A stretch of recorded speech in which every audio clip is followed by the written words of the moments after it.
Hello, this is your host, Todd Lewis of the Praise of Folly podcast. Don't forget to like, share, and subscribe. Hit the notification bell. Don't forget to check out my locals for updates and for support, and for those who already are supporting. Thank you for that support for it keeps this program going. Also, now I've enabled super chats for all future streams. So today we're going to be continuing our discussion of current events and current geopolitical analysis with the Middle East. So broadly, I contextualize what's happening called these wars called the Rimland Resource Wars, ringing the heartland using the Mackinder and theory and Spikeman. And now we're in the Middle East. So I think broadly speaking, from a strategic picture, we need to see the Middle East as, like so many other parts of the world, returning to historic norms, beginning with the British annexation of mandates of the Ottoman Empire in the early 20th century, and then the U.S. picking up the tab in 1945 onward. There's been a, quote, distortion of normal Middle East norms. It's sort of like the U.S. empire is kind of like the vomit of U.S. suburban sprawl all over the country. Once that engine stops, and then you have suburban houses built in the marshes, they just go to crap. And now that the United States no longer really has the means or the will to be the policeman of the Middle East, we're beginning to see traditional norms develop. A lot of these current fault lines are historic. Turkey and Iran, for centuries, there was the Ottoman Persian Wars, which were largely inconclusive along the frontier between Syria, the Caucasus, and Iraq, modern-day Iraq. And a lot of these current ethnic crises, again, this is whipping a dead horse, are the result of the Balfour Declaration of 1917 and British and French carving up of the Ottoman Empire. Now, what's interesting is prior to World War I and the British mandates, the last major conflict in the Middle East was in 1823, which was technically the last, or maybe the second to last if you count World War I, Ottoman-Persian War. And so this round of instability since 1823, or since 1914 rather, has really been, I think, the result of a meddling of British, French, and later American and Soviet forces. Because Turkey and Iran generally kind of come to a detente where it's like, okay, we don't like each other, but this is about as far as we can go. But with the power vacuum created by the withdrawal of U.S. forces, we're beginning to see, battle lines drawn. And right now there seems to be three powers vying for control: Saudi Arabia, Iran, and Turkey. So Saudi Arabia, to start with, is probably the richest of those countries. Peter Zion estimates they have like $2 trillion to spend. Now, they don't really have a good military per se. So, for example, in the first Gulf War, people were afraid that Saddam would just drive right into Riyadh. I mean, the Saudis were a joke. So their strategy is to use their education of Salafi terrorists to be rebel fighters all over the Middle East in a sort of defensive ring around themselves and their enemies. So in Syria, in Yemen, in Iraq, and Afghanistan, to contain threats like Iran and Turkey. And so what they hope to do is use their vast wealth and oil control to be a push and pull for broader geopolitical powers to support them and to support local guerrilla fighters on the ground, using them as essentially, ersatz mercenaries. Iran's strategy is to consolidate the Shiite nations. So that would be obviously Iraq, because it's majority Shiite, as well as parts of the Gulf state, and create, ally with dissident Arabs. So, right, even though Syria is not majority Alawite, its sitting president, Bashar al-Assad, is Alawite. So it's kind of like an anti-Sunni axis. And of course, they include Lebanon's Hezbollah. While Iran has the third largest standing army in the region after Turkey and Egypt, they have some of the most advanced missiles. There was a missile strike on U.S. bases in Iraq in 2020, which did not, as a response for the al-Soleimani strike, which didn't kill any Americans, which many analysts think was showing off their guidance systems, that they were precise enough to hit just these targets to minimize collateral damage, as a way of saying, look, don't mess with us. We can do this.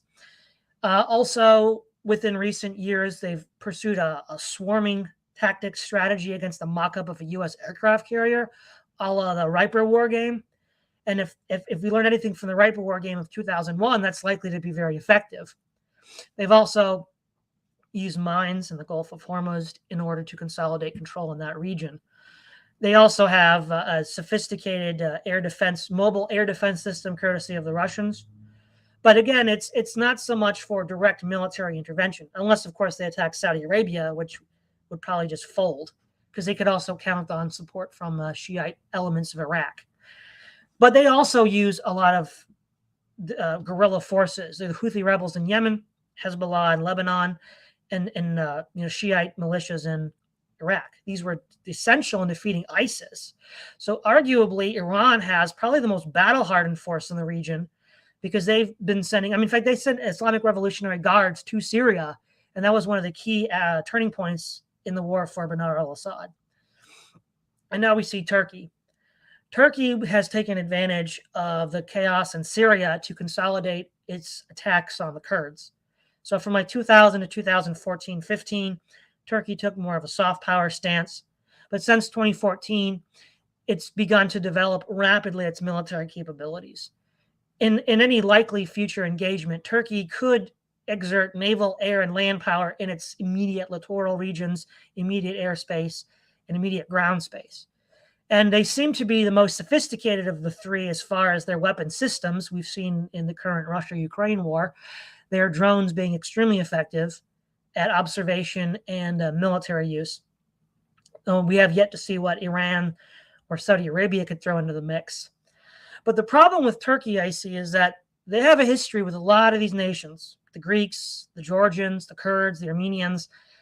I don't think a whole lot of, in fact, even the Arabs, going back to World War I, one of the reasons why the British were ultimately successful is under Lawrence of Arabia and others, they were able to harness Arab nationalism to overthrow the Ottoman Empire. So while I agree with George Friedman that the Turks are an aspiring power and aspiring to be the new Ottoman Empire, I think it's quite likely we could see a axis of Eastern Orthodox countries and Shiite countries and dissident Islamic countries like Syria creating this, containment strategy. For example, in the civil war in Syria, one of the things that Assad did was he allowed the borderlands to be completely taken over by the YPG in order to fight and contain the Turks while he was busy finishing off ISIS.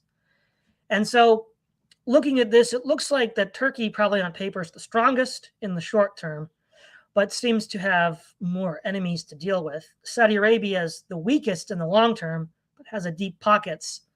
And Iran, I think in the long term is probably the strongest, because they're also going to be able to count on large amounts of technical and military assistance from Russia and China in a way that Turkey and Saudi Arabia, who have historically relied on the United States, which is now reducing its footprint in the area, really won't be able to match.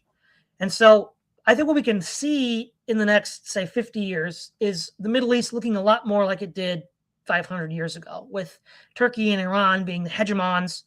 Now, I don't envision direct military control like the old Ottoman Empire. It'll probably be more proxy, like satellites, like we saw with the Cold War. But it'll be something more like Turkey and Iran being the power brokers and hegemons. And then we'll probably see, fighting going on first with unconventional forces going on for decades, possibly some conventional battles. And then once the sort of contours of borders are developed, probably not too dissimilar from what we saw in 1900 between the Ottoman Empire and Iran, we'll see something like a détente setting in, a new status quo ante. So, Keith, your thoughts on this three-way fight? Yeah, I think one of the best ways to understand how the geopolitics of the Middle East works is to make an analogy to the way organized crime culture works. Like I've done some work in the field of criminology in the past where you're studying how street gangs work and form factions and split and try to take over illegal markets and stuff like that. And what you see in those cultures is you're always seeing these fracturings going on. You're always seeing all these different groups that are forming odd alliances. You always see allies stabbing each other in the back and that kind of stuff. And while I think geopolitics works like that generally, the Middle East is particularly pronounced in terms of really functioning like a collection of organized crime syndicates. And if you look at the what's happening in the Middle East now, I think the first thing is the American pullback really has to be considered, because what's happening is, as the United States is getting so focused on first China and now Russia, the United States is going back to being concerned about the kind of geopolitical issues that were around during the Cold War. At the same time, the U.S. Doesn't control as much of the world economy as it once did. There's also nothing like the political will for global hegemony that there once was. So the Americans are pulling back in the Middle East. And what that's doing is it's creating this power vacuum between all these forces that Todd was discussing that are trying to achieve dominance in the Middle East now that the Americans are kind of pulling back. If you look at what the Trump administration was doing, they were very Middle East oriented. They could have cared less about Europe. They were very oriented towards the Middle East. And the reason for that is the Republican Party at the elite level is basically just, the people who really control the Republican parties are the arms manufacturers, the oil industry, the Israel lobby, and the Saudi lobby. So that's what the geopolitics of the Middle East was about for the Trump administration. And one of the things they were doing was they put together this alliance between the Sunni countries and Israel. There's now a de facto alliance between Israel and between Saudi Arabia, and then all the others that are under the Saudi umbrella in the Gulf, like the UAE and Kuwait and Oman and Bahrain and all of these places. And the reason the Americans are that's so important to the Americans is because those countries are guaranteed export markets for American weapons manufacturers. It's like American weapons manufacturers make weapons, they sell them to those countries, those Gulf countries and Israel, and then those countries use money that the Americans gave them to buy them from the, so it's like a welfare program for the American arms manufacturers, basically. And also, I think they were trying to shore up an alliance between Israel and the Gulf states, because if the Americans were going to be pulling back, they wanted to bring the Gulf states into the Israeli orbit as well. So that's one end of it. You have this Sunni Zionist alliance. That's a very tenuous alliance, because anybody from the Middle East will tell you that everybody in the Middle East hates the Saudis. There is nobody who likes the Saudis. A lot of Saudis don't like the Saudis. The Kuwaitis hate the Saudis. The UAE hates the Saudis. The Omanis hate the Saudis. The Bahrain hates the Saudis. They may be under the Saudi umbrella out of necessity, but they don't really like them. These are alliances of convenience at their very best. Another thing that's interesting is that there was a split in the Gulf states between Qatar and Saudi Arabia, where now Qatar has actually moved into the Turkish orbit. It's like the Turks and the Qataris are actually forming an alliance, which is interesting because Saudi Arabia and Qatar are the only two countries in the world where the Salafi rendition of Islam, of Sunni Islam, is the state religion, and yet they hate each other.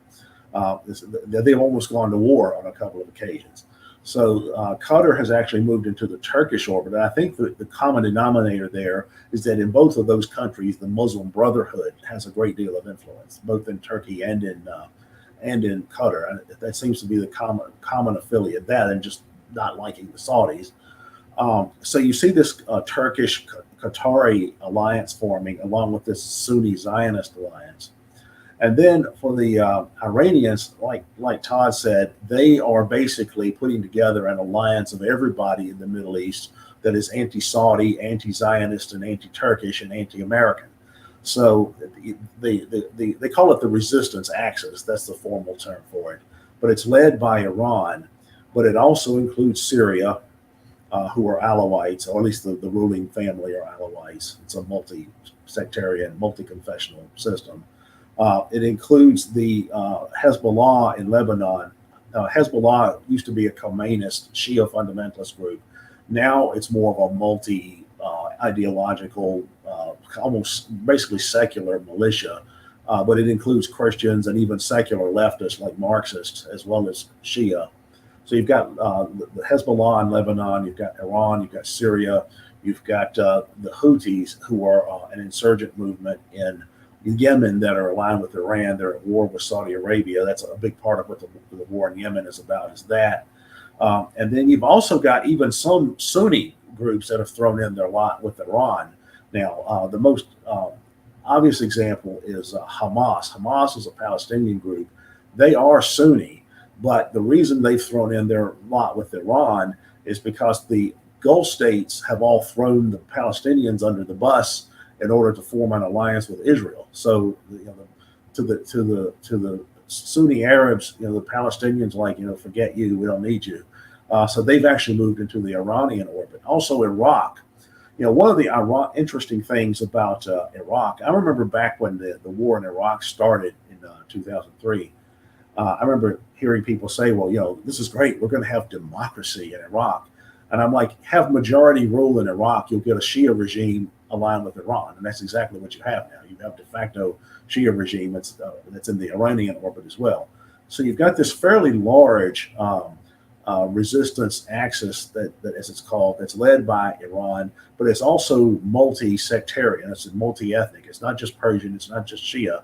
It includes Sunni. It includes Christians. It includes Alawites. It includes other religious communities, as well as ethnic groups as well. One thing about Iran is that a lot of people in the United States don't understand Iran. They think Iran is just a variation of somewhere like Saudi Arabia or the Taliban.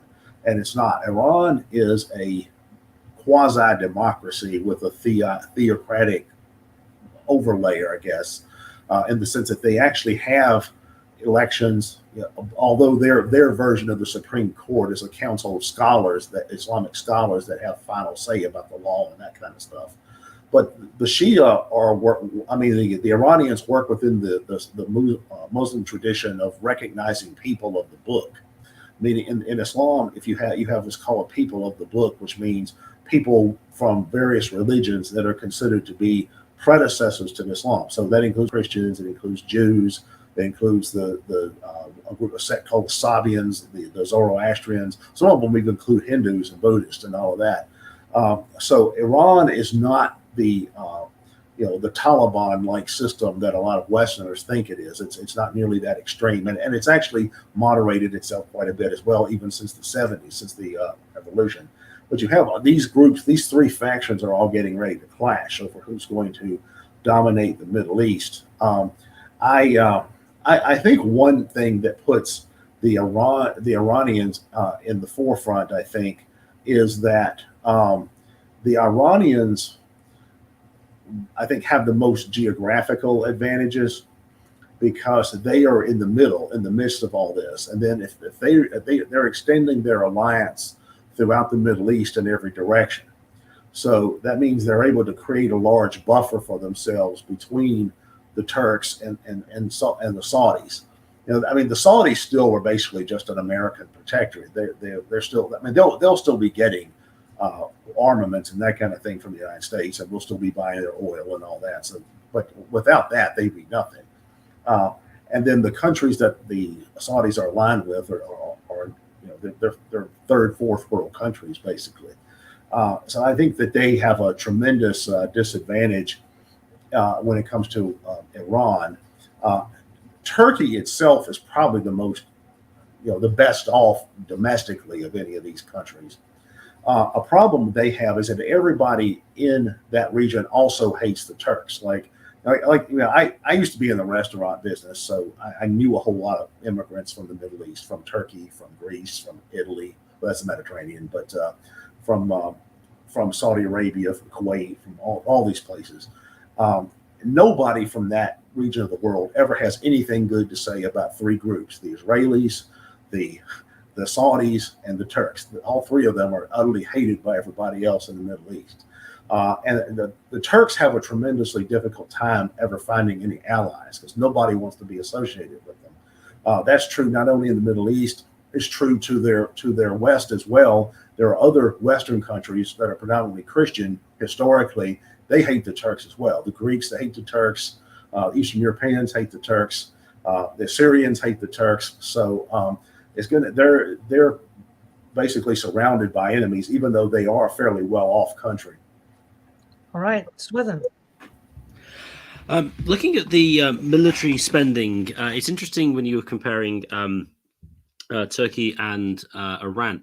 They have very, very similar populations, and they have almost identical military spending. Now, obviously, that depends on the existing level of the weaponry, but they do seem pretty they do seem pretty evenly matched when it comes to their total spending.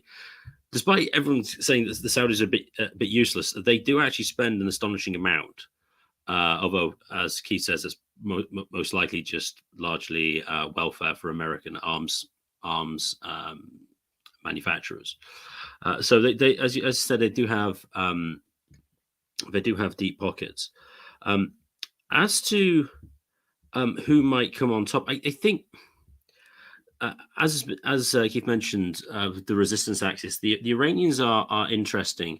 I remember reading that they were trying to work with the Russians on an alternative to SWIFT, which is the banking communication system. It's not a payment system. It's the SWIFT is an encrypted. I think it's encrypted messaging service essentially. Which basically transmits information more quickly between the banks in different countries to make international transactions quicker. After the Americans pulled out of the Iran nuclear deal, they were kicked off SWIFT, and so been working on their own. Well, I think they're trying to bypass it, and now currently working with the Russians on that. So the Iranians are interesting insofar as they could potentially create some sort of some non-Western infrastructure, which really does put them up against the rest of, well, as you said, Turkey, Saudi Arabia, because they are, of course, more American aligned. When it comes to the geographical advantage, most of the oil that comes out of Saudi Arabia comes out in the Persian Gulf, which, to my understanding, the Iranians pretty much have a complete stranglehold over. Todd mentioned the war games and things they have there with the various different strategies to take out the American aircraft carriers. They pretty much keep that under control. Now, I'm not hugely informed about the exact reasons to why the Iranians were backing the Houthis in Yemen, but one obvious reason why they might want to do that, if the Houthis' strongholds are in the far west of Yemen. Now, if anyone knows where that is, well, that means that if you can control that region, you control the regions to the Red Sea. If you control the Red Sea, you control the Suez Canal. And if the Iranians can wrap that up, that means they can wrap up the control of all the oil trading in the Middle East and any of the international cargo that goes from the Far East to Europe, which, of course, is geopolitically quite handy. Clearly, that's something that I suppose the Turks do have that sort of control insofar as they could take Cyprus and control more of the Mediterranean, but the Iranians, at least currently, do have some decent geographical advantages here. With respect to Turkey, you were saying it's American aligned to some extent. I remember Peter Zion arguing that the Turks may tip over into Russian orbit, which would be interesting insofar as how well they get on with the Iranians. Along with Germany, from memory, the Turks have a large Russian oil pipeline. And so if the Russians can say, hey, look, we can keep supplying you with lots of cheap oil, the Turks may play ball with the Russians. And insofar as that's the case, they may lay off the Iranians, which then means that the Saudis are screwed because, they're all focused on the anti-Saudi Zionist axis. So those would be my sort of preliminary thoughts. I would tend to agree that I think the Iranians seem to be, well, Iran is much more of a proper developed country relative to, say, Iraq and Saudi Arabia. I mean, Turkey is pretty developed, comparatively speaking. So I would tend to give them the advantage, and in particular for the sort of geopolitical reasons of the Red Sea and the Persian Gulf. All right, terminal philosophy. Right. Well, I think the first sort of broad thing to address here is that in many of the roundtable episodes I've watched in the past and the episodes that I've been a part of is this emerging realization that even among apolitical normies is that the United States is retracting its presence from the Middle East, and there's all sorts of repercussions because of this. I think, for example, some analysts say that the Syrian civil war was part of a broader strategy, and it was really an opportunity for Iran to project its own power through its regional allies. Obviously, the war wasn't started because of that, but it was an opportunity for Iran to capitalize on this broader foreign network of alliances and groups that were allied with Iran. And before the Iranian general Qasem Soleimani was killed, he had spent years building up this alliance, again, with various forces inside of Syria and just throughout the Middle East. He was sort of this semi-Eisenhower figure before he was killed by U.S. forces. So, or I guess what we're told, coalition forces, kind of more of a sanitized way of reporting it. But yeah, I think the prevailing analysis here is correct in the sense that Saudi Arabia, Iran, and Turkey are the three major powers that will be competing for influence here. I think I'll start by saying that I agree with Keith that Turkey will be most well off domestically. And I think on paper, Turkey also can boast the strongest military overall. That includes naval, land, and air assets. And I think that this is largely due to being a beneficiary of the American sphere, being an ally with America for decades now. They've been the beneficiary of many like highly kitted jet fightercraft, for example, F-22s. I think even several F-35s have been purchased by Turkey.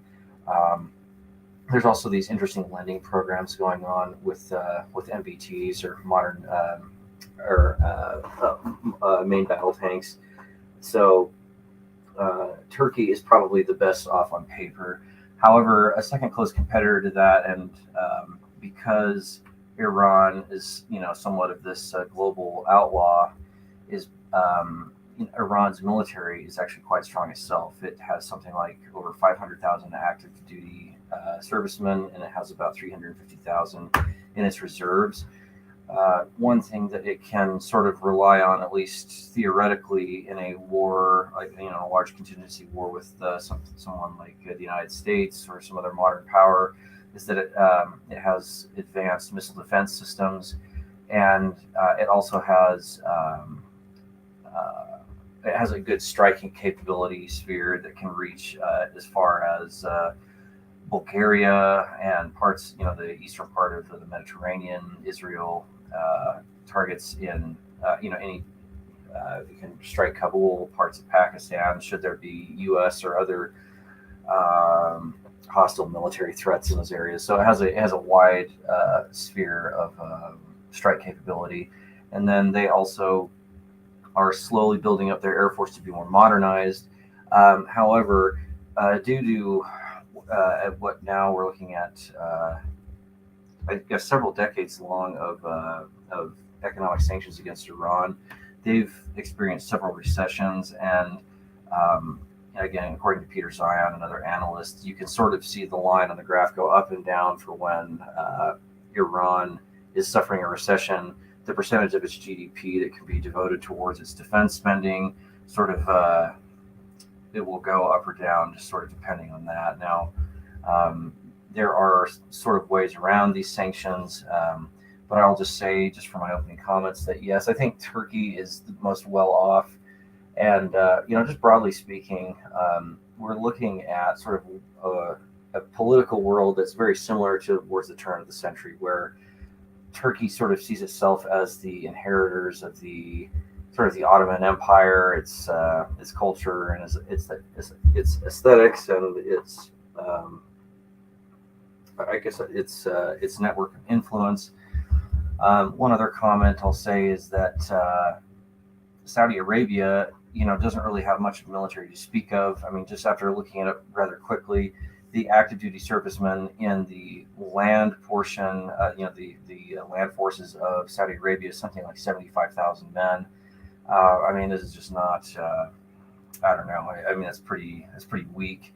They do have, however, extremely deep pockets because of their oil assets, and so they're really good at hiring out mercenaries. And I can't remember if it was a military magazine. I think it was called Veritas back in the day that had detailed that they have something like several hundred tanks in storage.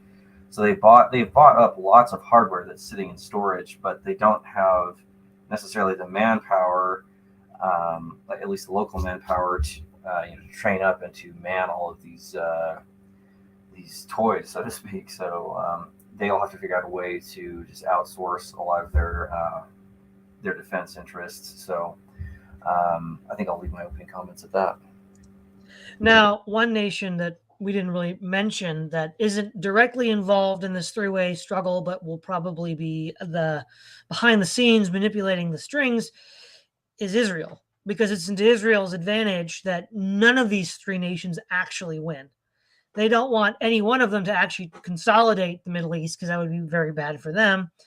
And what their policy will probably be is sort of the role the British Empire played throughout, say, the 18th, 19th, and 20th centuries in Europe as a way to keep Europe divided and fighting. Now, the British Empire was an island and was the center of world commerce. Israel is not an island and is not the center of world commerce. So I don't know if it'll be as successful playing that game, and blowback could hit Israel a lot more easily than it could hit the UK. But I think that that's sort of the long-term strategy they're going to do. If Israel allies with any nation outright, it might be Turkey. I know there were some talks a few years back where Turkey and Israel were talking about the Syrian conflict and how they might collaborate on that. Now, again, if we look at current battle-tested forces, Iran has the most, right? So Iran has a large amount of Shiite militias that it's funded all over the Middle East. And as I've said before, they were crucial in defeating ISIS in both Iraq and Syria. And as such, are considered, heroes, especially in Iraq. I mean, they have a really high standing in the population. And we also have, of course, as expeditionary forces, the deployment of the Islamic Revolutionary Guard in Syria, and I'm pretty sure in Iraq as well. So they have the most combat experience.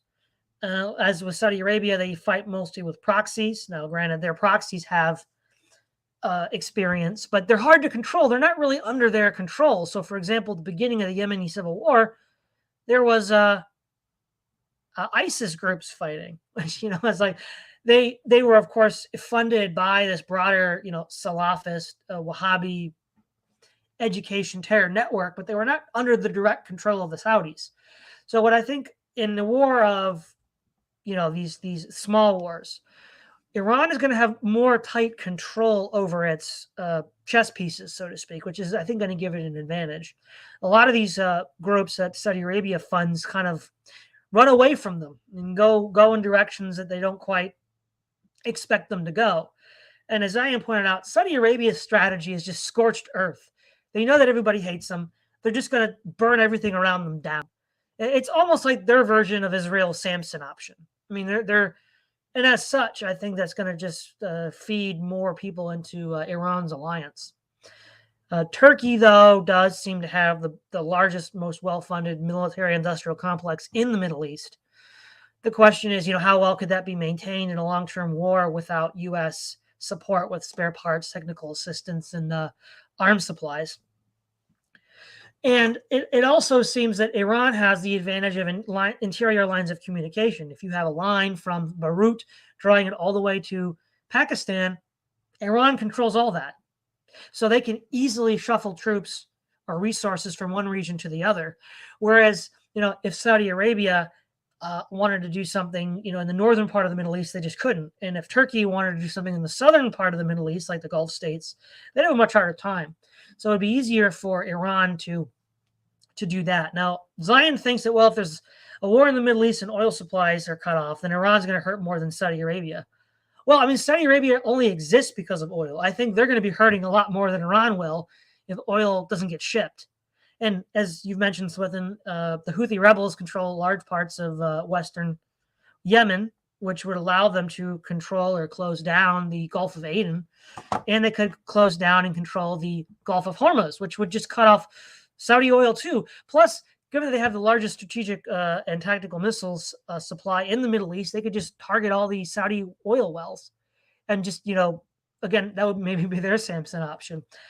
Saudi Arabia what would probably happen is you would see internecine conflict in Iraq between militias.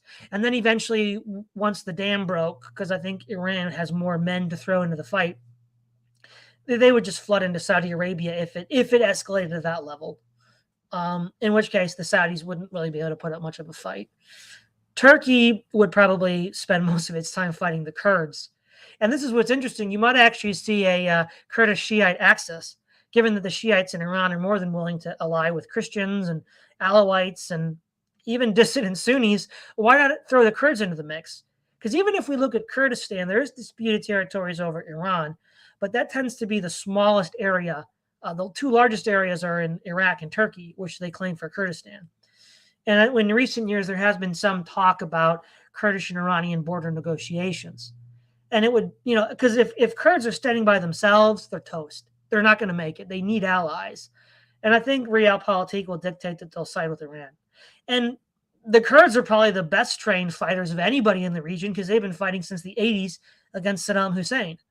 So if the Kurds and the Iranian axis can reach some sort of détente, then yeah, I think they would be in a strong position to win a war of attrition, especially since Turkey would also have obligations in Europe and the Caucasus.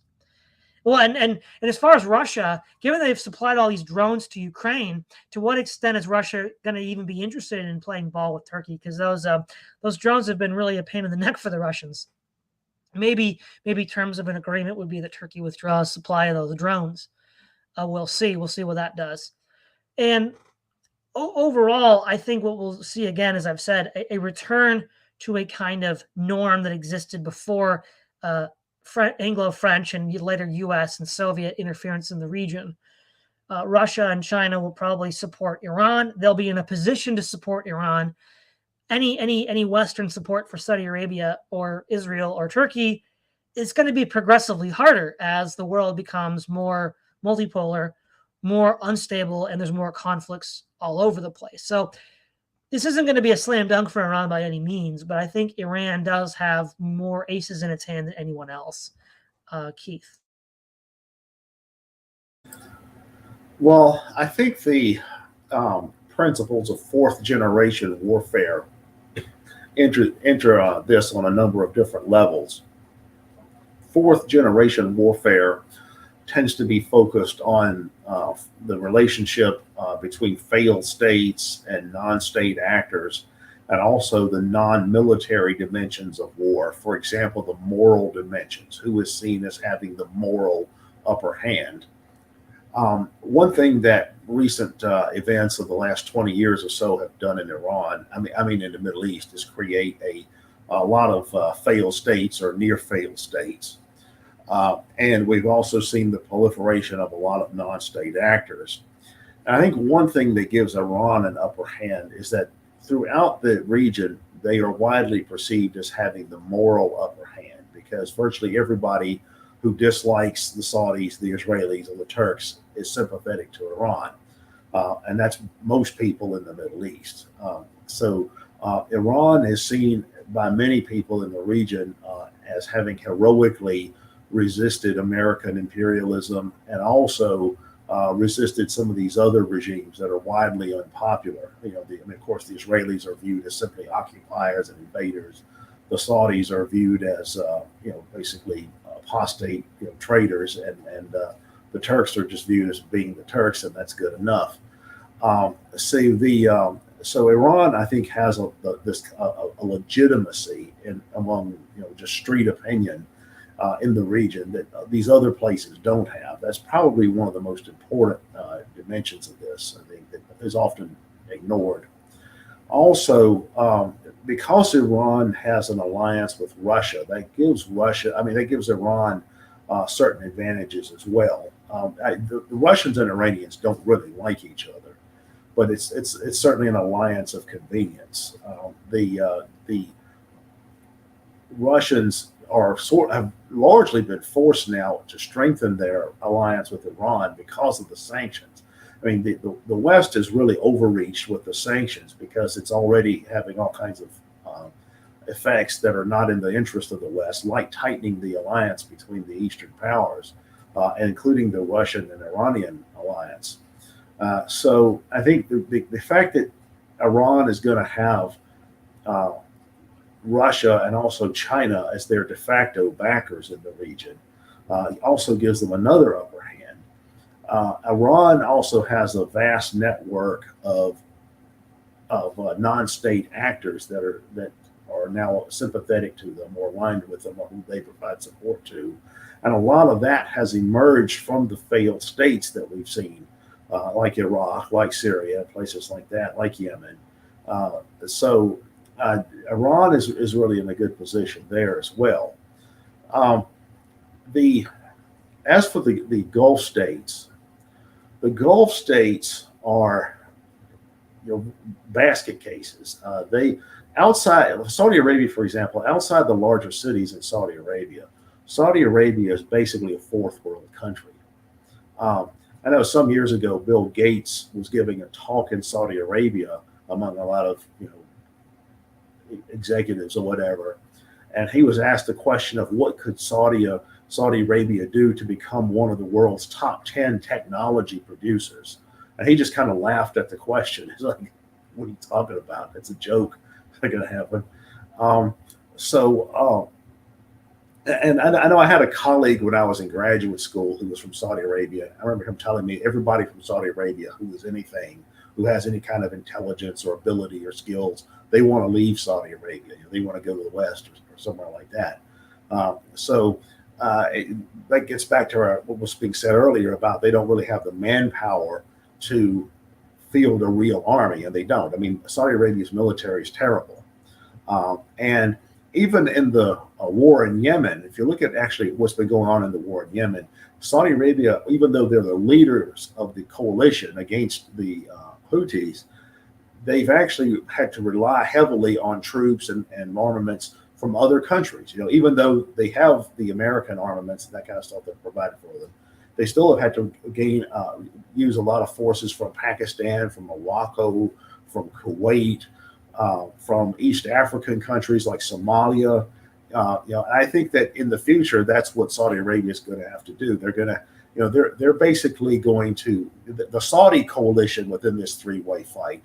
Iran has its axis of resistance, but the Saudi coalition is going to be a coalition of what Trump calls shithole countries. That is, it's going to be all these ragtag forces of like fourth world mercenaries that they gather up from like sub-Saharan African countries and remote Pakistani villages and that kind of stuff.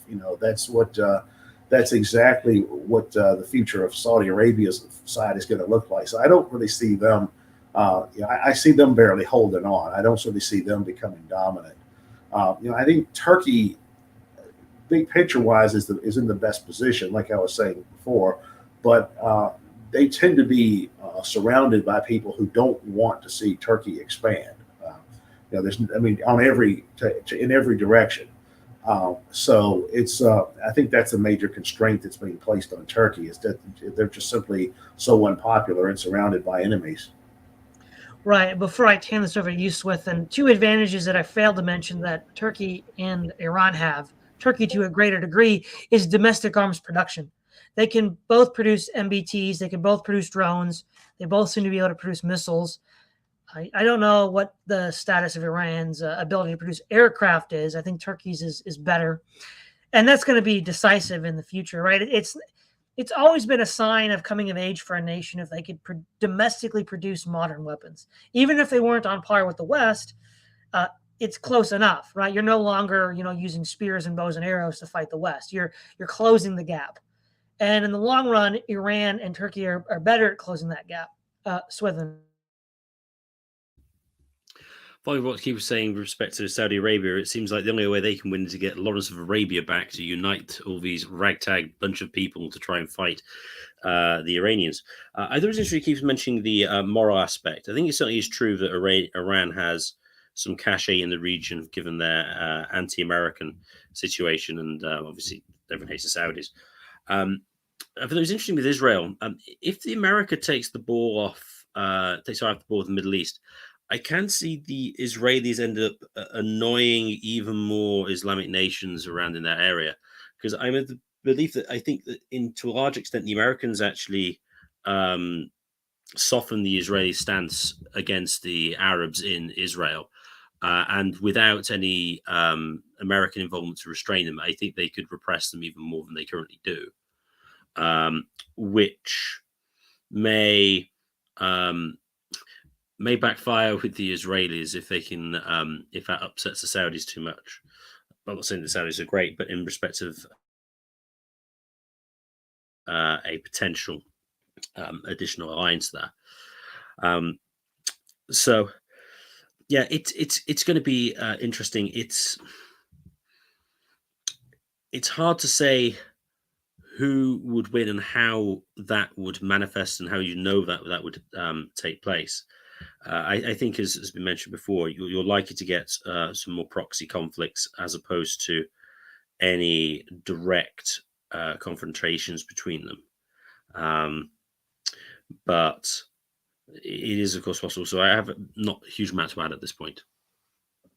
All right, terminal philosophy. All right, well, just to comment on something that was said earlier, I think that there's no doubt that Israel benefits from having all of these major Middle East powers being at each other's throats. And there's some examples of this, is that Israel has sold weapons and various missile systems to various countries and military sort of militia groups throughout the Middle East in different conflicts. As long as these powers are not in some sort of united coalition against Israel, they don't have much to worry about. Another thing I think is interesting is that what Keith was saying, because I myself, when I was studying during my undergraduate years, I had met several people from Saudi Arabia, and they said the exact same thing. It's that anyone with any sort of intellectual or business capital, or really any sort of potential whatsoever, many of them end up leaving Saudi Arabia and they go to places like Western Europe, the United States, really anywhere. And that's a sociological term of what we refer to as brain drain. And sometimes that applies more to, third world countries than it does to these countries like Saudi Arabia that have, extreme amounts of wealth due to oil. So that's quite interesting as well. I think what you'll see, because fourth generational warfare certainly is, I would say, the prevailing mode of analysis here, because I don't know that you'll see just these large scale wars like we saw in the 80s between Iran and Iraq. But what you'll see in places like, when a conflict does break out, say, for example, in the Syrian civil war, you see this vast array of different forces with many foreign interests attached to them. So, for example, you have Iranian-backed militias in Syria, you have U.S.-backed rebel groups, and then you have weapons flowing in from all sorts of different directions. So I think proxy wars, will be a continued thing. And I did want to ask everyone here on the panel is if the United States, I think it was at least the case since 2014 onwards, that I think the United States actually occupies certain parts of eastern Syria. And I don't know if that's still the case or not, but I think what you'll see, at least in the future, in the coming years, is border disputes between the Kurds and the Turks, the Syrians and the Turks. So there, Turkey has, I think, it has created many enemies in the region, not just because of its ties to the U.S., but just due to, it's a bit more of a boring answer, but just simply due to its geography to other ethnic groups in the area.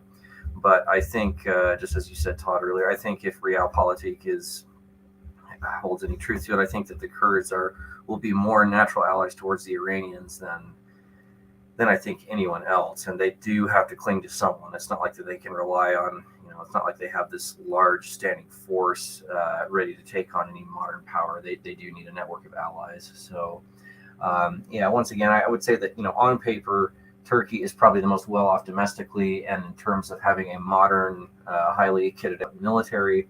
However, Iran, because of its geography, probably enjoys more natural advantages of supporting its allies in other foreign nations. And I think Israel, all it has to do is just sort of wait and see what happens. I mean, as long as it, as long as it does this, what seems like now like daily air attacks on Syrian military infrastructure, it just really has to sit back and wait to see what happens between Saudi Arabia and Turkey and Iran. I know that there is sort of a quiet alliance between Israel and Saudi Arabia, not only due to oil, but due to the selling of missile systems and various military assets there. But honestly, Saudi Arabia, the best thing it can do is really just leverage its wealth in the best places at the best time, because really their intellectual and business and military capital, there's really just not much to speak of in the country itself. I think brain drain is just really, it's really bizarre how brain drain has applied to a wealthy nation like Saudi Arabia. And so, yeah, they will just simply have to apply their dollars in the right place at the right time. All right, so we'll be moving into final statements. Again, to sort of recap my broader theory on the next 100 years, I guess, geopolitically, is the world in 2100, at least in the old world, will look a lot more like 1500. And that will, in the Middle East, mean Turkey and Iran will be hegemonic powers, though it won't be like the old empires where they directly annex these countries, but more like proxies and satellites. And it would seem that currently Iran is achieving control over regions of the Middle East it hasn't seen since the Achaemenid Empire. I mean, with a base from Iraq to Syria to Lebanon, they have some access to the Mediterranean Sea, which they haven't had. The last time Persia had access to the Mediterranean Sea was the 7th century AD under Chadros II. So things are looking pretty good for Iran in that sense. I think the Kurds are probably the hardest fighting, most well-trained group in the region.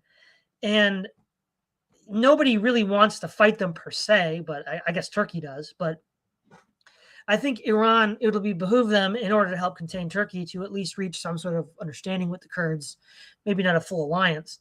Because I think Shiite militias and backed by Iranian support with missiles and other technologies, and Kurdish militias will be quite the potent force. I think that could be a real game changer in the region. So, Keith Preston, final thoughts.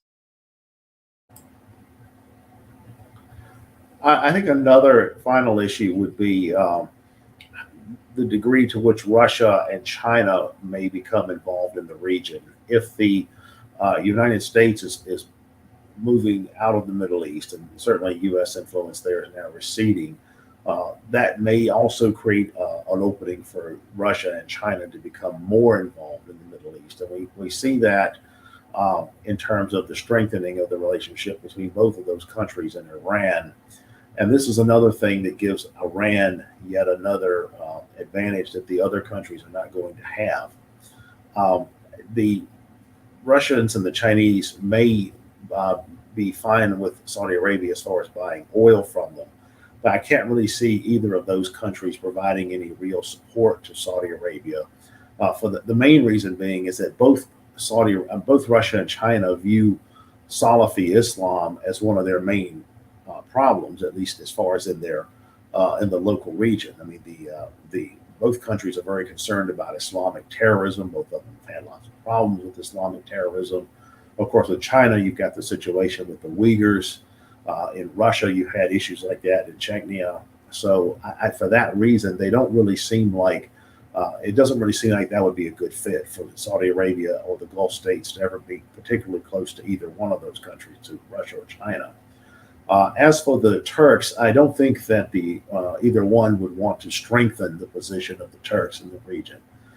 I see in recent years, Erdogan has been trying to work the Russians and the Americans against each other. It's like you never really know who he's going to side with, because he kind of wants to play them off against each other. I think what Erdogan is hoping is that the Americans will leave the region and he will be able to fill in the void, and then and then hopefully he hopes he can also start to get an upper hand over Russia as well. That seems to be Erdogan's overall geopolitical strategy. I don't know necessarily that that's going to work. Also, it was Syria was being mentioned earlier. It seemed like what Trump did when he was in office was he was basically farming out the Syrian war to Turkey.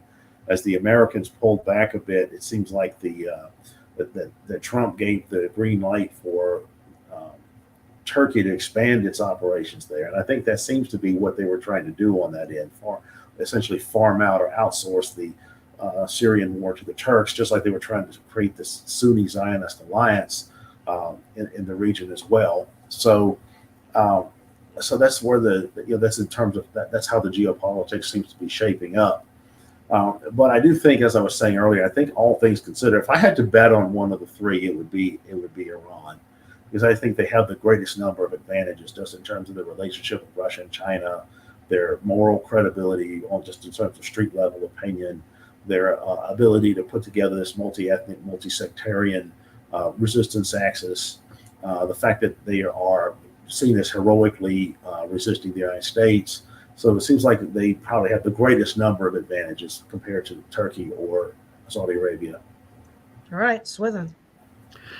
To reiterate, I would back Iran to win if I was a betting man in this region.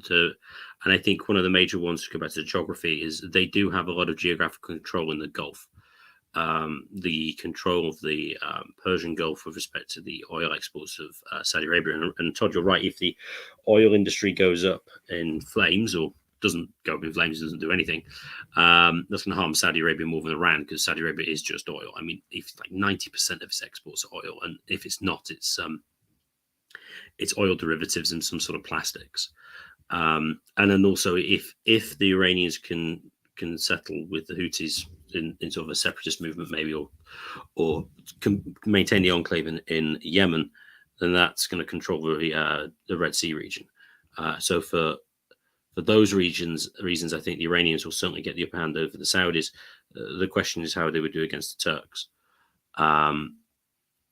For that, I am less confident, but I would still think that the Iranians would win. But certainly the Iranians have the upper hand over the Saudis. All right, terminal floss. Right. Well, I'll also echo Swithun and Keith in that I think 100 years from now, or even 50 years from now, I think Iran will come out on top, regardless of its current issues in terms of economic sanctions. I think it just enjoys the best geographic advantages, and also, as they're referred to historically as the Persians, I mean, they've always maintain a cultural and geographic dominance of that area. There's really no reason to suggest that will change in 100 or even 200 years from now. I think that in the coming decades, I think Iran will, quote unquote, sort of rejoin the world through one way or another. And, if it's through reasserting itself militarily in some sort of standoff with Israel, or if it forms the right sort of alliance with various other nations. It has its own strong domestic oil and natural gas economy. And I think, again, just due to its geography and its relationship with other foreign powers, it just stands the best chance of probably becoming the most powerful nation in the Middle East for the coming decades. All right. Before we close, I'm going to read a couple super chats. Thanks to DNW0 for $4.99. Looking forward to this week's analysis. And thank you, Ori Samsonov, for 42 shekels. Cheers from the Middle East. Thanks again, Keith, Terminal Philosophy, Swithun. It's always a pleasure. This is Todd Lewis of the Rise of Fly podcast, signing off.